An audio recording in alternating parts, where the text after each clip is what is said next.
Hello friends, welcome back to A D updates. അപ്പോൾ നമ്മുടെ ഇന്നത്തെ വീഡിയോ ഭൈരവ സിനിമയെ കുറിച്ചാണ്. നമ്മുടെ ഒരു തമിഴ് സബ്സ്ക്രൈബർ 2-3 ദിവസമായി ഭൈരവനെ കുറിച്ച് ചെയ്യാൻ പറയുന്നത്. അതുകൊണ്ടാണ് ഇന്ന് ഈ വീഡിയോ ചെയ്തത്. സോ വീഡിയോയിലേക്ക് പോവാം. ഭരതൻ്റെ സംവിധാനത്തിൽ 2017 ജനുവരി 12 റിലീസായ വിജയ് സിനിമയാണ് ഭൈരവ. പടം റിവ്യൂ വൈസ് അട്ടർ ഫ്ലോപ്പാണ്.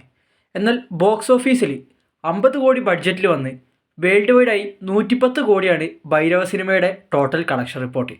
പടം ബോക്സ് ഓഫീസ് വൈസ് സൂപ്പർ ഹിറ്റാണ്. ശരിക്കും വിജയ് എന്ന നടൻ്റെ കരിയറിലെ ഒരു മോശ സിനിമ തന്നെയാണ് ഭൈരവ. എനിക്ക് ഈ ഒരു സിനിമ തീരെ ഇഷ്ടമായിട്ടില്ല. എന്നാൽ സിനിമയിൽ പോസിറ്റീവ്സ് ആയിട്ടുള്ള കുറച്ച് കാര്യങ്ങളുണ്ട്. അത് ഞാൻ ആദ്യം പറയാം. ഭൈരവ സിനിമയിലെ മെയിൻ പോസിറ്റീവ് നമ്മുടെ ദളപതി വിജയ് തന്നെയാണ്. പുള്ളിയുടെ സ്വാഗ്, സ്ക്രീൻ പ്രസൻസ്, അതുപോലെ പെർഫോമൻസ് എല്ലാം നൈസായിരുന്നു. അതുപോലെ തന്നെ BGMസും സോങ്സും. സിനിമയുടെ മ്യൂസിക് ഡയറക്ടർ സന്തോഷ് നാരായണനാണ്. പുള്ളി ചെയ്തു വെച്ച 3 സോങ്സ് ഭൈരവയിലെ വേറെ ലെവലായിരുന്നു. ഒന്ന് നിലായോ എന്ന് പറഞ്ഞ ആ ഒരു സോങ്, 2 അഴകിയ സൂടാണ പൂവേ, 3 ടൈറ്റിൽ ട്രാക്ക് വർലാം വർലാവാ ഭൈരവ, ആ ഒരു സാധനം അത് കിടുവായിരുന്നു. പിന്നെ ഒരു ക്രിക്കറ്റ് ഫൈറ്റ് കാണിക്കുന്നുണ്ട്, അവിടെയുള്ള ആ ഒരു റാപ്പ് സോങ് അതും അടിപൊളിയായിരുന്നു. പിന്നെ ഫൈറ്റ് സീക്വൻസ്, എല്ലാ ഫൈറ്റും ഇല്ല, എൻ്റെ ഫേവറേറ്റ് ആയിട്ടുള്ളത് 2 ഫൈറ്റാണ്. ഒന്ന് ഒരു ക്രിക്കറ്റ് ബാറ്റ് ഫൈറ്റ് ഉണ്ട്, അത് കൊള്ളായിരുന്നു. കുറേ അടുത്ത് അത് നെഗറ്റീവായിരുന്നു കേട്ടിരുന്നത്, ബട്ട് പേഴ്സണലി എനിക്ക് ആ സംഭവം ഇഷ്ടമായി. പിന്നെ ഇൻ്റർവെല്ലിലെ ആ ഒരു ബസ് സ്റ്റാൻഡ് ഫൈറ്റും അതും കിടുവായിരുന്നു. ഇതൊക്കെ മാത്രമേ എനിക്ക് ഈ പടത്തിൽ പോസിറ്റീവായിട്ട് തോന്നിയിട്ടുള്ളൂ. ഇനി നെഗറ്റീവ്സ് പറയാം. മെയിൻ നെഗറ്റീവ് ഈ സിനിമയുടെ ഡയറക്ടറായിട്ടുള്ള നമ്മുടെ ഭരതൻ തന്നെയാണ്. പുള്ളി മുൻപ് ചെയ്ത പടമാണ് അഴകിയ തമിഴ് മകൻ, അതും ഫ്ലോപ്പായിരുന്നു. അത് കഴിഞ്ഞ് പുള്ളി 2017 തല പൊക്കിയത്, അതും ഒരു വിജയ് പടമായിട്ട്, അതും മൂഞ്ചി. പടത്തിൻ്റെ സ്ക്രിപ്റ്റ് എന്ന് പറഞ്ഞു കഴിഞ്ഞാൽ അപരാധ സ്ക്രിപ്റ്റാണ്. Cliche mass masala script.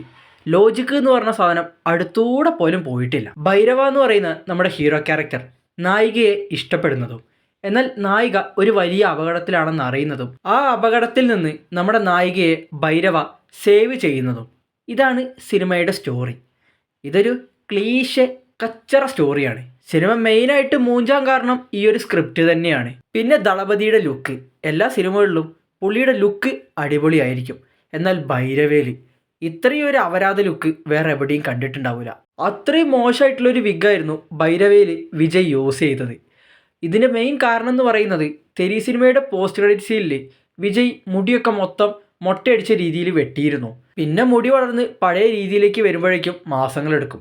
ആ ടൈമിലാണ് ഭൈരവ കമ്മിറ്റ് ചെയ്തത്. അപ്പോൾ പിന്നെ വേറെ ഓപ്ഷൻ ഇല്ലാത്തതുകൊണ്ടാണ് വിഗ് വെച്ചത്. എന്നാൽ ആ വെച്ച വിഗ് വൃത്തിയിൽ വെക്കണ്ടേ, അതുമില്ല. എന്നാൽ ഇതേ വിഗാണ് നമ്മൾ ആറ്റ്ലി മെർസലിൽ വെട്രിമാരന് കൊടുത്തത്.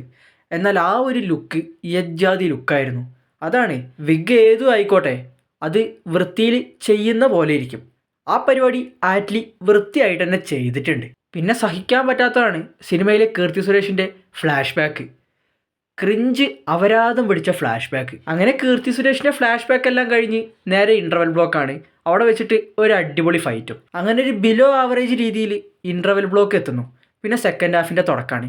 സെക്കൻഡ് ഹാഫിൻ്റെ തുടക്കത്തിൽ നേരെ പിന്നെ നമ്മുടെ നായികയുടെ വീട്ടിലാണ് ഭൈരവ. ആരാ എന്താണെന്നൊന്നും അറിയാണ്ട് നായിക വിളിച്ചുകൊണ്ട് വരുന്നു, വീട്ടിൽ കയറ്റി താമസിക്കുന്നു. ഞാൻ പറഞ്ഞല്ലോ, ലോജിക്കില്ല. അങ്ങനെയാണ് നമ്മുടെ വില്ലൻ്റെ entry. Main villain daddy Girija, sorry കേട്ടോ, അതായത് ആ ക്യാരക്ടറിൻ്റെ ശരിക്കും പേര് ജഗപതി ബാബു എന്നാണ്.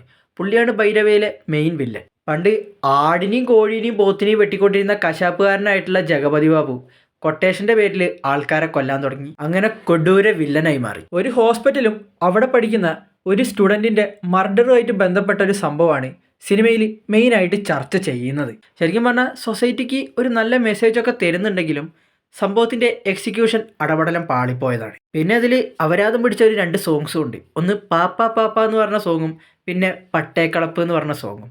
എന്തിനാണാവോ എഴുതി വിട്ടത്. പിന്നെ ഈ സിനിമയിൽ ഒട്ടും ലോജിക്കില്ലാത്ത സീനാണ് ദളപതി ഇൻകം ടാക്സ് ഓഫീസറായി വന്ന് ജഗപതി ബാബുവിൻ്റെ വീട് റെയ്ഡ് ചെയ്യുന്നത്. അതും ഇൻകം ടാക്സ് ഓഫീസേഴ്സൊക്കെ ആയിട്ട് കുറേ പേരുണ്ട്.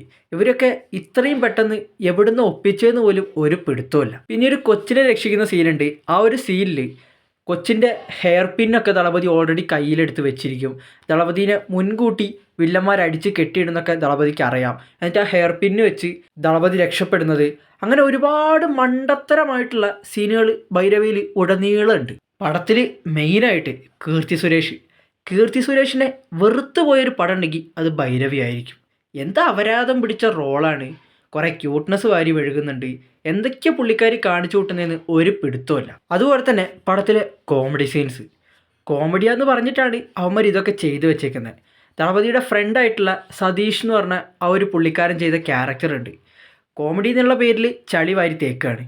അതുപോലെ തന്നെ നമ്മുടെ തെരിയിലെ അതേ മൊട്ടരാജേന്ദ്രനെ പിടിച്ചിട്ട് ഇതിലും കൊണ്ടുവന്നിട്ടുണ്ട്. അതൊക്കെ അസഹനീയമായിരുന്നു പുള്ളിയുടെ പെർഫോമൻസ് ഒക്കെ. പിന്നെ ഇതിൽ കോട്ടയവീരൻ എന്ന് പറഞ്ഞൊരു വില്ലൻ ക്യാരക്ടർ ഉണ്ട്. അങ്ങേരുടെ മുമ്പ് പോയി ദളപതി ഗണ്ണൊക്കെ വെച്ചിട്ടുള്ള ഒരു മാസീൻ കാണിക്കുന്നുണ്ട്. പക്ഷെ സംഭവം കോമഡി ആയിരുന്നു, നല്ല അബദ്ധമായിരുന്നു. പോക്കിരിയുടെ പോലെ ഒരു മാസീനാണ് അവിടെ കാണിക്കാൻ അവർ ഉദ്ദേശിച്ചത്. ബട്ട് സംഭവം കലങ്ങിയില്ല. ദളപതിയുടെയും കീർത്തി സുരേഷിൻ്റെയും റൊമാൻറ്റിക് സീൻസൊക്കെ കാണിക്കുന്ന ചില സീൻസ് ഉണ്ട്, നല്ല അബദ്ധമായിരുന്നു.